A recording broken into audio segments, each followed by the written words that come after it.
Hi and welcome to the Gemhawks YouTube channel. I hope you're having a beautiful day today, no matter what it is you're doing. For the free tutorial on YouTube today, I'd like to share with you my Eternal Sunshine Pendant. I am literally willing the sun to shine here. So I've made this with some quick links and some 8mm beads, all held together with some 24 gauge wire. So let's head down to the board and take a closer look at this project, and then I'll show you how you can make one for yourself. So this is the Eternal Sunshine Pendant with quick links. I've used some white quartz that has been crackled so that you get little rainbows in it, because I think that's really pretty. The quick links I've chosen to work with, I've got a 30mm quick link which is faceted one side, smooth on the other, but there are other varieties available that you can use. And then I have 10 of the 12mm quick links. Now these are both in a gold colourway because I think that works really well with the aesthetic of sunshine. So let's talk about wire. So there are two main varieties of wire I'm working with today. I'm going to be working with 0.5mm or 24 gauge wire for all of my wrapping. Now that's a little heavier than I would normally use for a project like this, and it's just because it helps form a structural bond between all of the different pieces that come together. I'm also going to be using my Add a Bail technique, which is created with 1.25mm or 16 gauge wire. Now you can always add in any different technique for a bail that you like, or a ready-made bail, but I will just show you very quickly how to make one of these, or you can check out the video which I created a little while ago, which gives you a much more detailed description. So let's pop this down and then we'll grab in the first couple of pieces. The wire I'm going to start working with is 0.5mm or 24 gauge, and this is around about a 24-inch length. It's probably a little more than we need, but I've been caught out so many times before running out of wire that I'm suggesting you start with a 24-inch length and see how you go. So let's begin by wrapping this 3 times around anywhere on your large quick link, and again this is a 30mm quick link. And I have around about 3/4 of an inch just resting over the top of the edge there, and I'm going to try and wrap as neatly as possible. Now because I'm using the faceted piece, it gives me an opportunity to try and wind those 3 wraps inside the same little faceted groove. Now if that is not possible for you, it doesn't matter, as long as you get 3 really good strong wraps. Tighten up that little coil, and then I'm going to just trim that to about 1mm. Pop that in the scrap pot, and then you can see that teeny tiny little end bit there. I'm just going to flip that over so it sits inside the main body of the main quick link. Once you're happy with how firm that is wrapped, I'm going to give it a very gentle little squish. So if I rotate this around now, we're going to start with a single 12mm quick link, and I'm going to pop the end of the wire down through the centre. Now it will flip around on its way, that's not a problem. What we need, because my fine wire is over the top of my main quick link, I want it to go over the top of the smaller quick link and down the middle. So I'm going to pop a little bit of tension now, just to get a lovely single wrap to begin with, adjoining these 2 links together. And what I want is for the outside edge of the small link to sit snug against the outside edge of the large ring. Pull that firmly into position, and I'm just going to push the leading edge of my finer wrapping wire up through the centre, draw that all the way through and create a second wrap, ideally just next to that first one. Now you can use whichever technique you prefer for getting your wire through the loops, through the quick links. You can either do the leading edge technique, which I just showed you, or you can push the cut end through. When you're pushing the cut end through, what can happen is that you'll end up with a loop that you don't want. So just control that if that is your preferred technique, and make sure that you don't put any naughty kinks in the wire. So you can see we've got 2 visible wraps holding those 2 links together, but rather than bringing that finer wire, my wrapping wire, up inside the main link, what I'm going to do is make sure I'm happy with those 2 little connective wraps. And don't worry, it'll waggle about to begin with, but it will get better. what I'm going to do is to create two little lazy spirals. If we look at the small quick link for just a second, and we imagine that the little wraps I've created are at the 6 o'clock position, I now want to bring that up to the 3 o'clock position with two little lazy spirals. So post the end through if that's your preferred technique. Draw and control that through until you get the first spiral in position. And then repeat, pushing the end of the wire down through the smaller link. Going slowly is key to not getting kinks that break. Sorry about the noise on the microphone there, that's where the wire ended up. So just make sure that you're happy that those wraps, whilst they're lazy, so they're just casually moving around, spiralling, they're not baggy. We want to have some tension in them. So the next thing we're going to do is to add our next adjacent mini quick link. Allow that to just zip line down into position, and what we want to do is to connect our two small quick links together with exactly the same technique. So two wraps between those two rings, and don't worry about what the large quick link is doing at the moment. Pinch your two small quick links together and then band them up together. So when you push that one through, you might find that your wire gets a bit tetchy. One of the reasons I'm using a slightly heavier wire, I would frequently use a 0.4 or 26 gauge for a project like this, but it's structural today, so we've opted for a slightly heavier wire. So there's one wrap around those two links. Push the end up through. You can control with your other hand, with your non-dominant hand, just to make sure you don't get any nasty kinks in the wire. Or again, you can push that leading edge through. Just be gentle when you do so. It just makes life a little bit easier.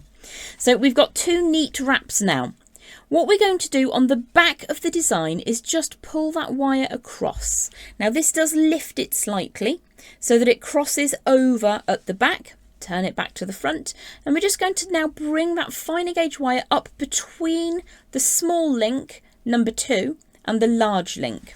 So we're going to repeat those two lazy wraps, but this time they're running from 9 o'clock down to 6 o'clock. So push the tail of the wire through that small link number 2. Make sure that you get an evenly spaced lazy spiral. Pull the wire through again.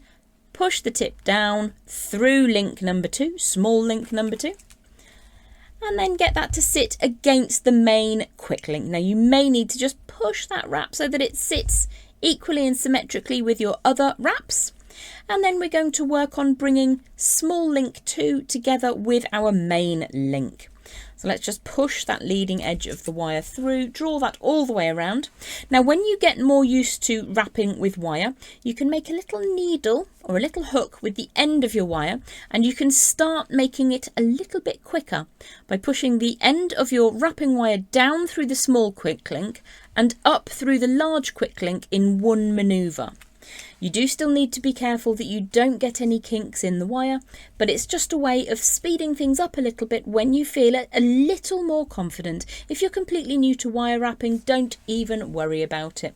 Now for the second wrap, I won't be bringing the wire back up inside the main quick link.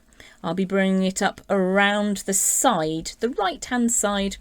If you are left dominant, feel free to work in the opposite direction. You just need to flip and mirror image everything. So let's push those two bands together, and then we're going to go for our lazy wrap between 6 o'clock and 3 o'clock. Now this is one of the things that quite often happens. You get a loop in your wire, so you just need to control that. Quite often I find myself wrapping a thumb or another digit into the design. Please don't do that. You do need to have your fingers working. Then let's pop that wire down through link number 2 for a second time, to bring it out to the side, currently underneath, and we're going to introduce our third link. Now to get all the way around, you're going to use all 10 of your smaller links. So I'm just going to show you this one more time, and then I shall turn the camera off and go and finish it off by myself. So let's bring link number 2 together with link number 3. Don't worry about the big link for the moment. And we're going to wrap twice now. So again, you can use that little hook technique if you want to. Down through number 2, up through number 3. Making sure there's a gap here at the moment, so just push those together and get some tension in that wrap. Make sure that you're wrapping neatly. And if your lazy wraps are too lazy, you might need to take a second just to push those around. Make sure that you get good tension. So we're going to repeat that one more time, but I'm not going to bring it all the way back up. Just going to push that down for a second. Because on the back of the wrap, if I show you on the back, I'm just going to bring the wire down. So it's crossing over the back of our two little bands. Let's get that puppy out the way. And I'm then going to bring the tail of the wire up between link 3 and the main link before I return to that technique of banding link number 3 together. Sorry, I've got to do my lazy wraps. There you go. That's lazy wrap number 1. So that's easy enough to undo. I got ahead of myself. Calm down, dear. So I've done lazy wrap number 1. So I need to now do lazy wrap number 2. I've left it in because, you know, we're all human. Lazy wrap number 2. So you've always got those 2 little lazy wraps on the ascension and then the descent back down towards that main link. Now we're good to wrap link number 3 to the main link again. So let's pull that wire up and through. And you can use the hook technique or the needle technique just to get that end of the wire all the way through. Pull that neatly into position and then check yourself. Make sure you've remembered to do your lazy wraps. So it's just a case of continuing in exactly the same way. I'm going to go for a second band. Control your wire. If it looks like it's going to kink, stop it before it gets there. And then you'll have 2 lazy wraps before we bring in link number 4. Looks a bit like a paw print, doesn't it? Maybe that's a future tutorial there. Anyway, I will join you back in a moment when I have completed adding all of my 12mm links. So there's the first step completed. All 10 of the small links are now attached to the large link. There is a little bit of floopiness about it, but we're going to strengthen that up with another layer of wire in just a moment. So this is an add-on bail, and I'm going to use around about an 8-inch length of 1.25mm or 16 gauge wire. And what we need to do is to create a small-ish beginning to an open spiral, and then just add a little wrapped loop up at the top. Now I've gone for 4 wraps of this heavier wire, so that by the time I've added this spiral into the Eternal Sunshine Pendant design, the bail sits up and proud and away. So don't skimp on your wire. I've flush cut the end already, so I'm just going to start with a reasonably sized central aperture. And then I need to switch to my other pliers so that I can just close off that first little loop, but then allow the spiral to develop in an open fashion. So spirals come in all shapes and sizes, and the slower you move with them, the neater they will be. What we need to do is to not have too much, because what will happen if you have too much is that you won't be able to fit that spiral into the gap. So you may not need to go for an entire spiral, or you might like to start with a slightly smaller central loop. As long as you can get that 24 gauge or 0.5mm wire into the space, then you are good to go. When you feel that you can fit that in the space, you're going to bring the wire away at a right angle, basically, like so. And the reason we're working with a heavier wire is because there is a slightly open section here, so it could be pulled if somebody grabbed hold of it or you got it caught on the dog lead or whatever. So make sure that the spiral fits inside the gap remaining between those 2 last quick links, and then give yourself a little bit of a space up at the top before you bring that wire forwards. Let's grab a pair of bail makers and make a large wrapped loop up at the top. If you feel that you'd like to see this in slightly slower motion, there is a dedicated video which you can check out. I'm just going to do an oversized loop up at the top and then wrap the tail of wire around. Now I think I've got quite a lot there, so it might hop up towards the camera slightly whilst I draw that around. And I'm just going to fill that gap with wraps and wraps and wraps of wire that just add to the aesthetic and to the strength of the piece. So I'm going to take that all the way down to where I brought that angle change at the top of the spiral. And if you want to be fancy, you can add another spiral here, just over the surface, over the front of the neck of your design. I'll show you how to do that now as a little extra added bonus. So again, begin spiraling before switching, and this will be a closed spiral. Nice and strong wire, a little bit heavier to work with, so you can make this in a 1mm or 18 gauge if you prefer, but I would definitely suggest, if you're able to, get that really lovely strong wire. Currently the spiral's sitting away, and all we're going to do is to push that down. So once you've got your add-on bail ready, you can take a few seconds just to make sure everything's super neat and tidy. Let's have a look. Does that fit? Yes, it does. So we could use either one of these. We're going to now grab some more of that 0.5mm or 24 gauge wire. So we have around about a 12-inch length here of that 0.5 24 gauge, which is more than plenty. And what we're going to do is to take hold of the add-on bail, and we're going to wrap 3 or 4 times around the lowest point in the middle of your wrapping wire. So you can do that in whatever formation you desire. What I tend to do is just to hook the central section of my wrapping wire through the loop, and then I work towards the right because I'm right dominant, and I'll just assess how many wraps I need by sitting the piece inside like so. So what we're going to do is to attach onto the main quick link, and then we're going to wrap around just the spiral, and then we're going to attach left and right of that spiral as well. So I think probably I'll go for a few more wraps just on this side, and then scooch that up towards the right. My wrapping wire is currently coming off the top of my adder bail, so I'm going to post that down through the quick link, the main quick link, so that I can seat this in position. I'm just going to switch that around up the other way. I'm just going to put the other wire underneath because it will be easier for later. And what I'm going to do to continue with the 2 wraps that I've gone for all the way around the design, I'm going to wrap twice around the quick link and the add-on bail.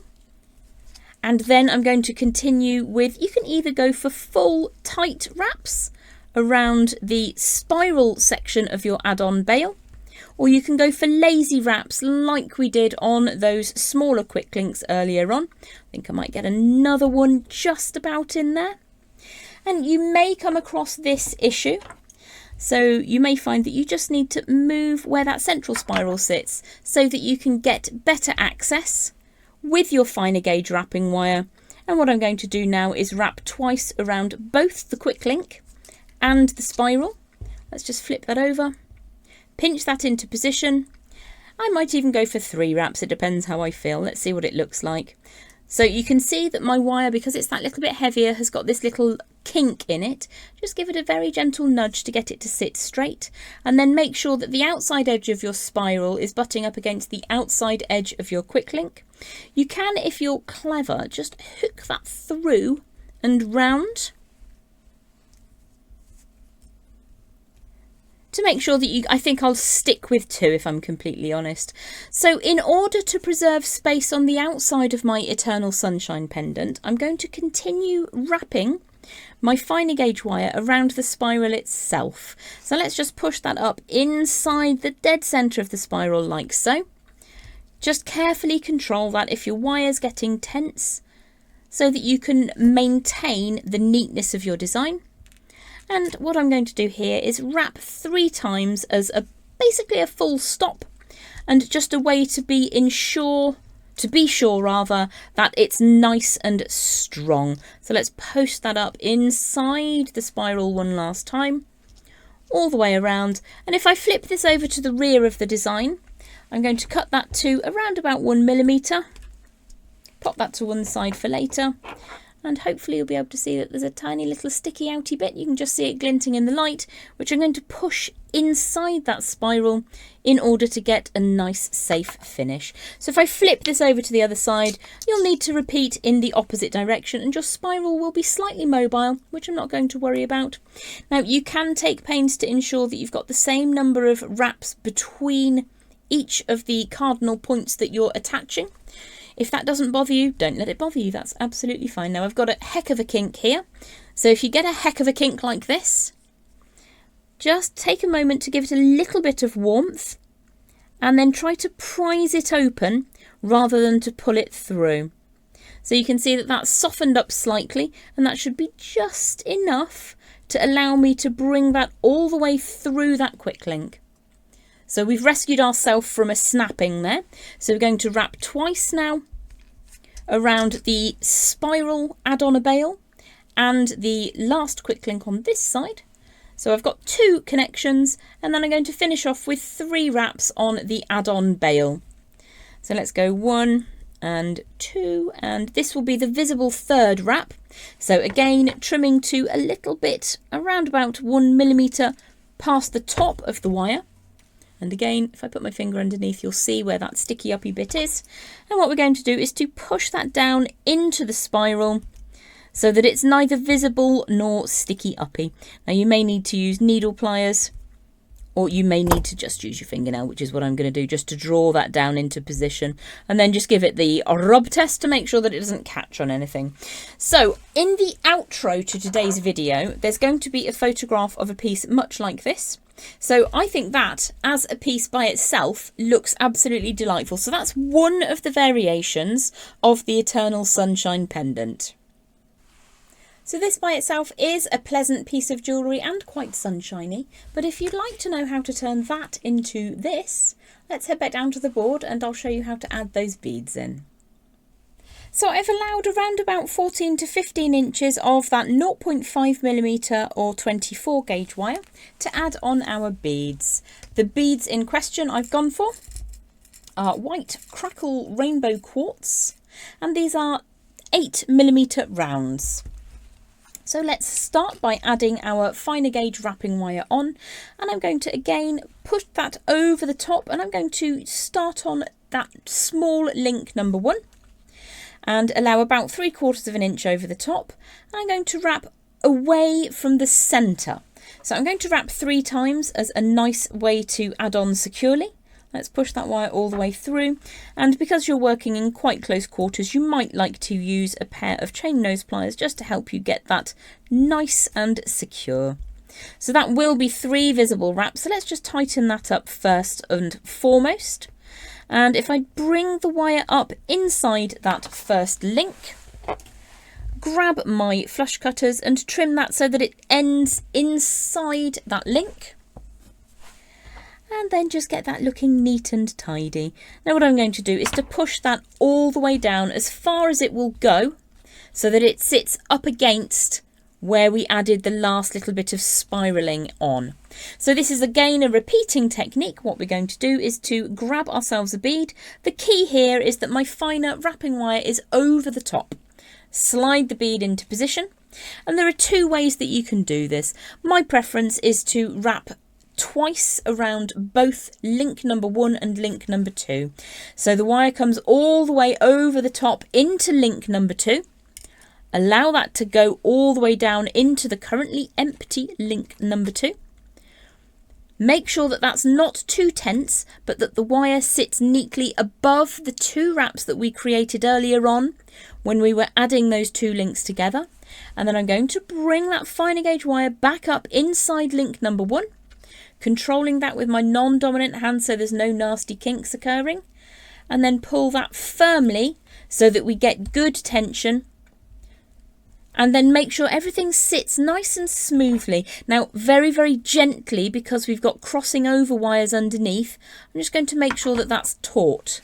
Another way that you can do this is just to pop your pliers either side of those 4 banded wires. So very, very softly. What you need to remember is that there are crossing over wires on the rear of this pendant, so we don't want to squish them because otherwise they could shatter and then all of your work will be for nothing. So let's add another bead. Slide my white quartz down into position. So the bead is sitting in link number 2, and I'm going to push the wire down inside link number 3, making sure that I'm not causing any kinks in that wire. Make sure that you get a bit of tension on that initial bend, because that initial bend is how the bead will sit. So at the moment they're perfectly able to spin, and this is another reason for using that 0.5 or 24 gauge. We're then going to return to link number 2, pushing that beading or threading wire up through link number 2. And even though the bead is lifting, can you see there's still that bend where I caused that little bit of tension? And that's good, because it means when I push that back down into position, I will still have the right position for my bead. So you can, if you prefer, if you don't have a delicate touch with your pliers, you can just push that into position by hand. And that's probably a little bit of a safer way of doing it. So I'm just going to show you one more time, and then I'll turn the camera off and finish off the pendant. So slide the bead down into position. The bead is sitting inside the aperture created by link number 3. And I'm going to push the wire down now inside link number 4, making sure that you're not causing any nasty bends. And then ensure your bead is sighted, but pull the wire back and away.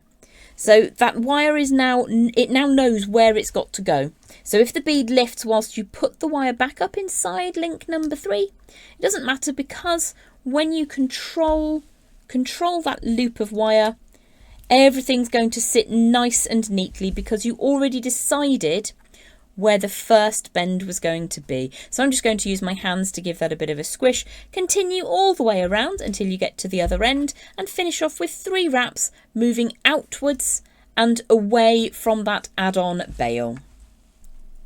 So there we have our completed Eternal Sunshine Pendant. But do you know what? Because more is more, I just added a little labradorite to the centre of this one. And I know that's not really a sunshine stone, but it is my favourite one. So you can always add a gem to the middle, or a bead of your choice if you'd like to. I've just used some 0.8 or 20 gauge wire to add that to the centre.